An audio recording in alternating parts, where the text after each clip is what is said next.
시작했어요. 나는 내 전 남편과 전 약혼자를 진심으로 용서했어요. 그들이 나에게 준 상처보다 그들 역시 얼마나 힘들었을지를 이해하게 되었고, 그저 그들이 행복하기를 바라는 마음뿐이었죠. 지난 세월 동안 상처와 분노, 배신감에 사로잡혀 살았던 내 자신을 후회하며 그 모든 것을 내려놓았어요. 그때 빛이 나타났고 나는 그 빛으로 끌려 들어가기 시작했어요. 어느 순간 갑자기 어깨에 손길이 느껴졌어요. 놀랍게도 먼저 세상을 떠난 시누이더군요. 시누이가 나를 꼭 안아주며 건넨 첫 마디는 이거였어요. 세상에, 우리가 얼마나 걱정했는지 알아요? 그리고 그녀 옆에는 시아버지도 서 계셨어요. 우리가 당신들 중 한 명이라도 마음을 열어주기를 얼마나 기다렸는지 몰라요. 어떻게 그렇게 모두들 마음을 꽁꽁 닫아 걸고 살 수가 있죠? 두 분은 너무나 행복해 보였어요. 나는 그동안 내내 그들이 모든 것을 빼앗겨서 분노하고 있을 거라고 생각했거든요. 하지만 그들은 정말 행복해 보였어요. 그곳은 천국에 이르는 길목, 혹은 차원들 사이의 중간계 같은 곳으로 느껴졌어요. 나는 내 몸을 떠나 있다는 것을 분명히 인지하고 있었고요. 나는 하소연하듯 말했어요. 그동안 어디에 계셨어요? 나는 계속 기도하고 인도를 구하며 간청했는데 너무나 외로웠어요. 우리가 세상을 떠난 초반에는 여러분들을 도와주며 삶에 함께할 수 있었어요. 하지만 시간이 지나면서 그게 너무 어려워졌어요. 너희의 부정적인 생각 때문에, 그리고 고통으로부터 자신을 보호하기 위해 마음의 문을 닫아버린 탓에 진동이 너무나 낮아져 버렸어. 우리가 신호를 보내지 않은 게 아니라 올케가 받을 수 없는 상태였던 거예요. 진동수가 너무 낮아져서 그 어둠 속에서는 우리와 소통할 수 없었던 거라고요. 진동? 진동수요? 그게 무슨 말이죠? 우리가 사는 이곳은 아주 높은 진동수의 영역이란다. 하지만 너희가 사는 세상은 본래 그보다 낮은 진동수의 세계지. 그 중에서도 너희 가족은 마음의 문을 너무 굳게 닫아버려서 진동수가 너무 낮아진 탓에 우리가 아무리 다가가려 해도 닿을 수가 없었단다. 사랑하는 사람들, 가이드들, 천사들. 그들은 여러분의 진동수가 너무 낮으면 상호작용할 수 없어요. 그들은 높은 진동수에 있기 때문에 그들을 감지하고 듣고 교감하려면 높은 진동수를 가져야만 해요. 그렇지 않으면 소통이 불가능하죠. 그곳에서 시누이와 시아버지는 내게 많은 것을 알려줬어요. 특히 낮은 진동과 높은 진동에 대해 많은 이야기를 해줬죠. 진동을 높이기 위해서는 마음을 열고 사랑에 집중해야 해요. 아이를 사랑하고 반려동물을 사랑하고 가족을 사랑하는 것에 집중하고 세상의 잘못된 일이나 부정적인 것들에 집중하지 말거라. 특히 더 이상의 고통으로부터 마음을 보호하기 위해 마음을 닫아버리면 실제로는 우주로부터 오는 사랑의 진동으로부터 스스로를 차단해버리고 만단다. 우주로부터 오는 사랑의 진동이 자신을 통해 흐르거나 자신에게 들어오는 것을 막아버리는 거지. 그때까지만 해도 나는 영적 진동이라는 말을 들어본 적이 전혀 없었어요. 임사체험 전에는 진동이라는 단어 자체를 이해하지도 들어보지도 못했죠.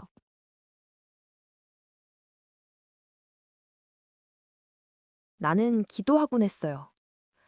제발 이 끔찍한 상황이 나아질 거라는 신호를 보여주세요. 하지만 그러면 또 다른 끔찍한 일이 일어나곤 했죠. 나는 정말로 혼자라고 느꼈어요. 아무도 곁에 없다고요. 그녀는 내가 어둠 속에 있었다고 말했어요. 그녀가 말하는 어둠은 매우 낮은 진동수를 의미해요. 그럼 유령이나 악마 같은 건 정말 있는 거예요? 그건 좀 다른 개념이에요. 끔찍한 사건처럼 트라우마가 되는 일이 생기면 그 순간에 매우 낮은 진동수의 에너지가 만들어져요. 그 에너지는 마치 살아있는 존재처럼 행동하는 낮은 진동수의 독립체가 되기도 해요. 실제로는 살아있던 적이 없는데도 말이죠. 세상 사람들이 악하다고 말하는 것들이 바로 그런 존재들이에요. 하지만 걱정할 것 없어요. 언니가 높은 진동수를 유지하기만 한다면 그런 존재들은 언니에게 영향을 주거나 해를 끼칠 수 없어요. 언니가 낮은 진동수에 머물며 어둠 속에 살고 있었기 때문에 부정적이고 낮은 진동수의 에너지와 사람들이 언니에게 닿을 수 있었던 것 뿐이에요. 진동수를 높이면 그들은 언니와 상호작용할 수 없게 돼요.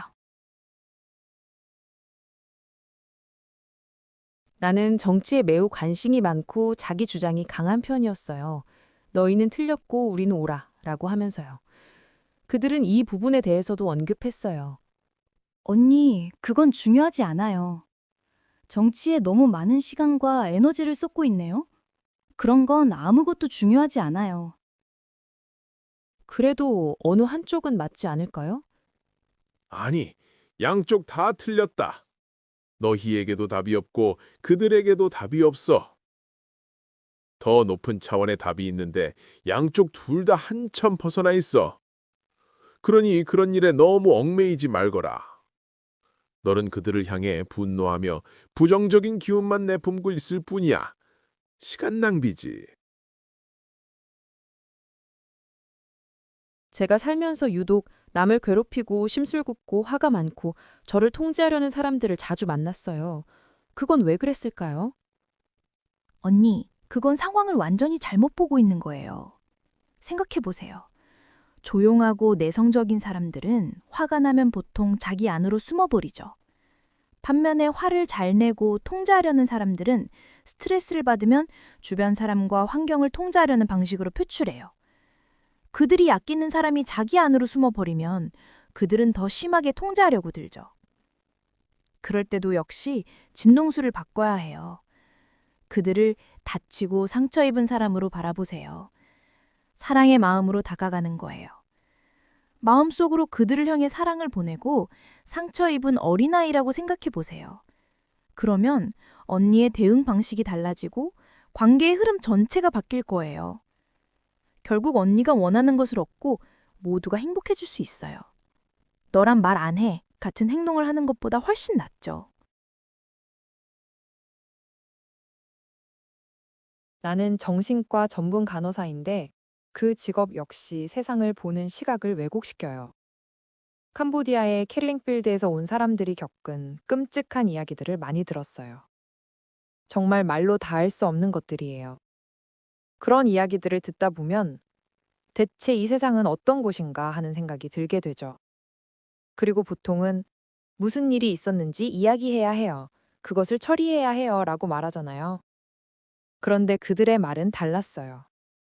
사람들의 트라우마에 대해 너무 많은 이야기를 하고 있구나. 네? 하지만 환자들의 트라우마를 처리하도록 돕는 게 제 일이잖아요. 무슨 일이 있었는지 이야기하고 그걸 처리하는 게 중요하다고 배우는걸요? 사람들의 자신의 트라우마를 계속해서 다시 체험하고 이야기하게 만드는 것은 그들을 돕는 게 아니란다. 하지만 트라우마를 무시할 수는 없잖아요. 마주해야 하는 부분이 분명히 필요하지 않나요? 물론 트라우마를 무시하라는 뜻은 아니야. 하지만 트라우마에 계속 머물게 하는 방식은 분명 잘못됐단다. 사람들이 자신의 트라우마를 다시 체험하고 그것에 대해 이야기하면 할수록 그들을 낮은 진동수에 머물게 하고 더 많은 부정적인 경험을 끌어당기게 만들 뿐이야. 그냥 나쁜 일에 대해 이야기하는 것을 멈춰야 해. 아, 그렇군요. 저는 제가 좋은 사람으로 살면 좋은 일이 생길 거라고 믿었는데 끔찍한 일들이 계속 일어나서 세상이 불공평하다고만 생각했어요. 그건 언니의 생각과 감정도 긍정적이어야 하기 때문이에요. 언니는 계속해서 트라우마에 대해 이야기하고 생각하면서 스스로를 낮은 진동수, 즉 어둠 속에 가두고 있었어요. 그래서 더 많은 부정적인 일들이 언니에게 끌려왔던 거고요. 무언가에 대해 이야기할 때 우리는 실제로 그 에너지를 세상에 내보내는 거예요. 그리고 거기에는 무언가를 끌어당기는 자석 같은 힘이 있죠. 나는 신에 대해서도 물었어요. 신은요? 신은 어디에 계시죠? 이 질문을 하자마자 크고 웅장한 목소리가 들려왔어요. 내가 여기 있노라. 나는 항상 여기 있노라. 그 목소리가 아주 가깝게 느껴지지는 않았고 여전히 멀리 있는 것 같았어요. 그 목소리에 약간 겁을 먹었었죠. 우리는 모두 신의 일부란다. 신은 우리 모두가 비롯되었고 모든 것을 구성하는 무한한 지성의 에너지지. 또한 신은 사랑이고 신은 에너지이며 항상 임재하시지. 우리 모두가 에너지이고 우주가 에너지이며 네가 있는 현실은 일반적으로 낮은 진동수에 응축된 에너지고 말이야. 나는 이런 얘기를 한 번도 들어본 적이 없었어요. 나는 중서부에서 교회를 배경으로 성장했지만 영적인 진동이나 우리 모두가 하나라는 개념에 대해 들어본 적이 없었어요. 이 일이 일어나기 전까지는요. 그리고 나중에 이것이 단지 내 상상이 아니라 다른 사람들도 이미 알고 있는 사실이라는 것을 뒤늦게 알게 됐죠. 돌아가신 다른 친척분들도 뵐 수 있었어요. 마치 커다란 가족 상봉처럼 모두가 나를 따뜻하게 안아주셨죠. 그 중에는 내가 태어나기도 전에 돌아가셔서 한 번도 직접 뵌 적이 없었던 조부모님도 계셨어요. 사진으로만 배웠던 늙은 모습이 아니라 보기 좋은 중년의 모습이셨어요. 그분들은 나를 안아주고 입 맞춰주시면서 내가 태어날 때부터 나를 지켜보고 인도해 왔다고 말씀해 주셨어요. 특히 놀라웠던 것은 아버지께서 할머니에 대해 거의 말씀해 주신 적이 없어서 나는 할머니의 성함조차 모르고 살았어요. 그런데 그곳에서 만난 할머니의 이름이 캐시미라라는 것을 알게 되었고 나중에 확인해 보니 그 이름이 정말 맞았어요. 정말 신기했죠. 그렇게 많은 가족들에게 둘러싸여 안기니 정말 사랑받고 있다는 느낌이 들었고 기쁨의 눈물이 흘렀어요. 그분들은 모두 내 편이었고 내가 행복한 삶을 살기 위해 무엇을 해야 하는지 알려주셨어요. 그 만남을 통해 나는 더 이상 혼자가 아니라는 깊은 위안을 얻을 수 있었어요. 가족들과의 기쁨 가득한 상봉을 마치고 나서 나는 그들에게 물었어요. 내가 여기에 머무르는 건가요? 왠지 그들의 말투에서 내가 계속 머물지 않을 거라는 느낌이 들었거든요. 그러자 그들은 내가 돌아가야 한다고 말했어요.